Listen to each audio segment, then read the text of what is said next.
रविवार की तरह आज भी पूर्वा को सुबह जल्दी विपिन के घर पहुंचना था, पर तैयार होते होते देर हो गई।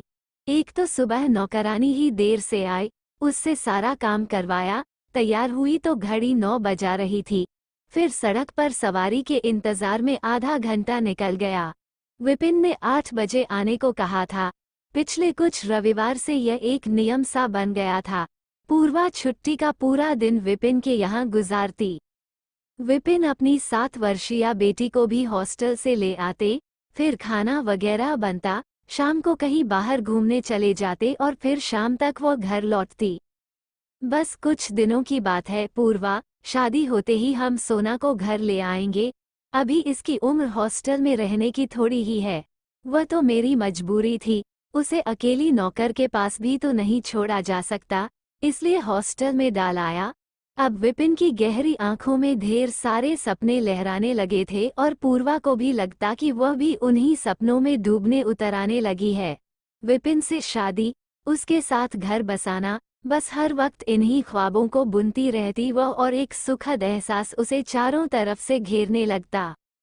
8-10 महीने पहले जब उसने यह ऑफिस ज्वाइन किया था तब उसने कहाँ सोचा था कि एक दिन वो इसी ऑफिस के बॉस के इतने करीब आ जाएगी। यूं भी वो प्रारंभ से ही अंतर्मुखी और अपने आप में ही खोई रहने वाली लड़की रही थी। बचपन से ही घर में माता पिता को छोटी छोटी बातों पर झगड़ते देखा था। पिता का गुस्सैल स्वभाव, माँ की चिड़चिड़ाहट, जैसे तैसे बड़ी बहन का विवाह हुआ तो उसका भी वैवाहिक जीवन अधिक सुखद नहीं रहा। इतने लेन देन के बाद भी ससुराल पक्ष की नित नई मांग बनी ही रही। फिर लंबी बीमारी के बाद पिता का निधन हो गया और उसे यहाँ मीलों दूर आकर नौकरी करनी पड़ी। पूर्वा माँ को भी यहीं लाना चाहती थी, पर वे जिद करके अब तक मामा के पास ही रह रही थीं। यहाँ भी आकर तब कितना अजीब लगा था। नया शहर, नई नौकरी, नया माहौल, सभी कुछ अजनबी था। चुपचाप वह अपने कार्य में लीन रहती। कहने को तो वो विपिन की सेक्रेटरी थी, पर फिर भी जहाँ तक हो वो उससे कम ही बोलती थी। पता नहीं इस दुबली पतली सांवली सी लड़की पूर्वा में विपिन को क्या दिखा था कि अक्सर उसके मुंह से उसके लिए प्रशंसा के बोल फूट पड़ते।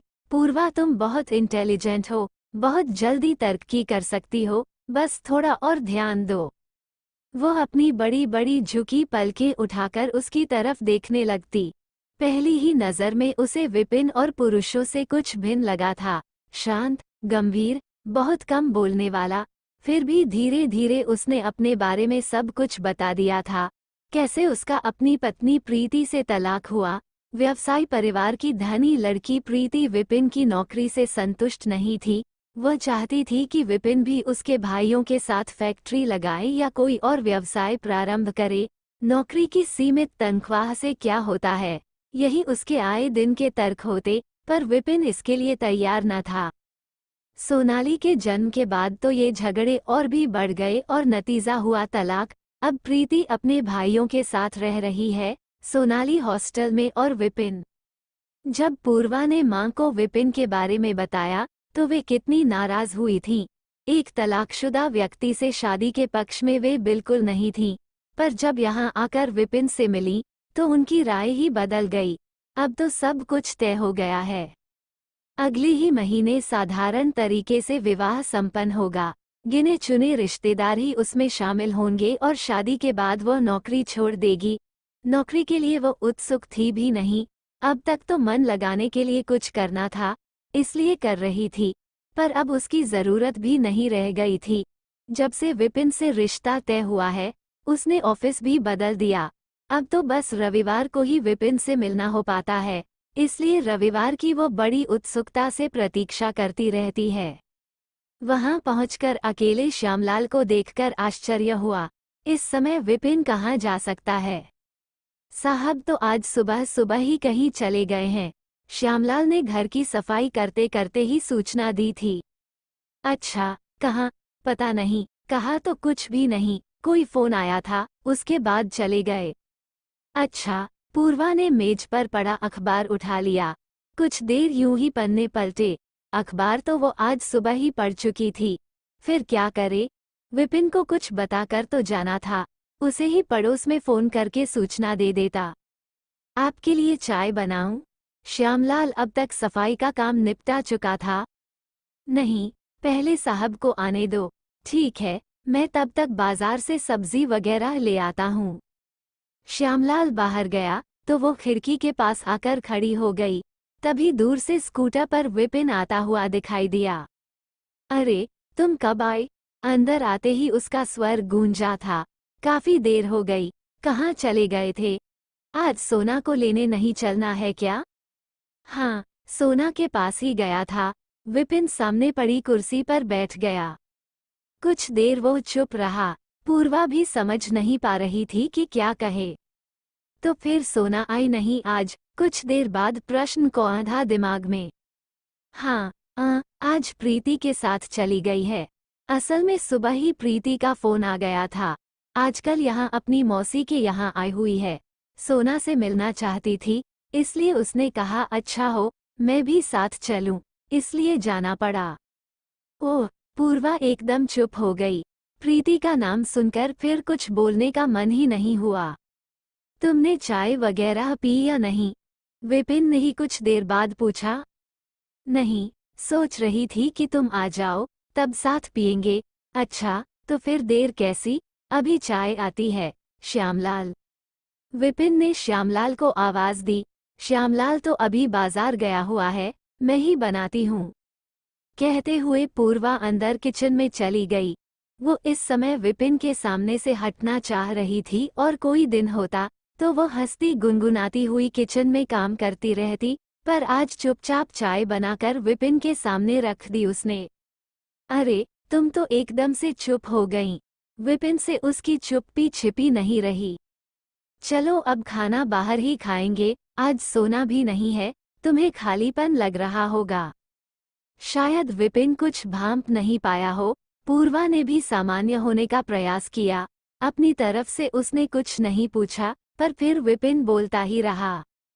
असल में प्रीति बहुत दिनों से सोना से मिली नहीं थी। फिर यहाँ उसकी मौसी भी रहती है। सोना भी इतने दिनों से माँ को मिस कर रही थी। अब तो वे यहीं रहेंगी। कौन, प्रीति? पूछा नहीं मैंने, पर शायद रुकेगी। पूर्वा ने भी फिर कुछ नहीं पूछा। इधर उधर की ही बातें होती रहीं। यूं भी हफ्ते भर बाद ही मिलना हो पाता। वैसे बीच बीच में वह फोन पर बात कर लेती थी, पर पता नहीं क्यों इस बार फोन करने का भी मन नहीं हुआ उसका। प्रीति शायद वहीं हो। फिर रविवार को ही सुबह सुबह विपिन का फोन आया। पूर्वा, सोना जिद कर रही है कि वह मुझे और प्रीति को लेकर पिकनिक पर जाएगी। क्या करूं, मजबूर हूं। तुम कल जरूर मिलना, मैं छुट्टी लेकर घर पर ही रहूंगा। पूर्वा ने चुपचाप फोन रख दिया। पिछले 8 दिनों से वो एक अजीब सी छटपटाहट अपने भीतर महसूस कर रही थी। क्या विपिन अब उससे छिन जाएगा? अब इस मोड़ पर, जबकि वो बिना उसके जीने की कल्पना भी नहीं कर पा रही थी। यूं विपिन पिछली बार भी पूरे अपनत्व से मिला था, पर पता नहीं क्यों उसे लगता है कि वह कुछ दरक सा गया है। क्या करे वह? रविवार का पूरा दिन कितने अरसे बाद उसने अकेले ही बिताया था। सोमवार को भी छुट्टी लेने का मन नहीं हुआ उसका, पर विपिन से कह चुकी थी, इसलिए जाना था। ठीक है, बच्ची है, फिर उसका भी मन होता है माँ के साथ। शब्द फिर जुबान पर आते आते रुक गए थे। उधर विपिन के मुंह से भी निकल ही गया था, प्रीति में इतना बदलाव आ जाएगा, मैं तो सोच भी नहीं सकता था। कहाँ तो पहले 2 मिनट भी सोना के लिए नहीं थे उसके पास, और अब देखो पूरा दिन उसके साथ गुजार दिया, वह भी हंसी खुशी में। सोना भी तो खुश होगी।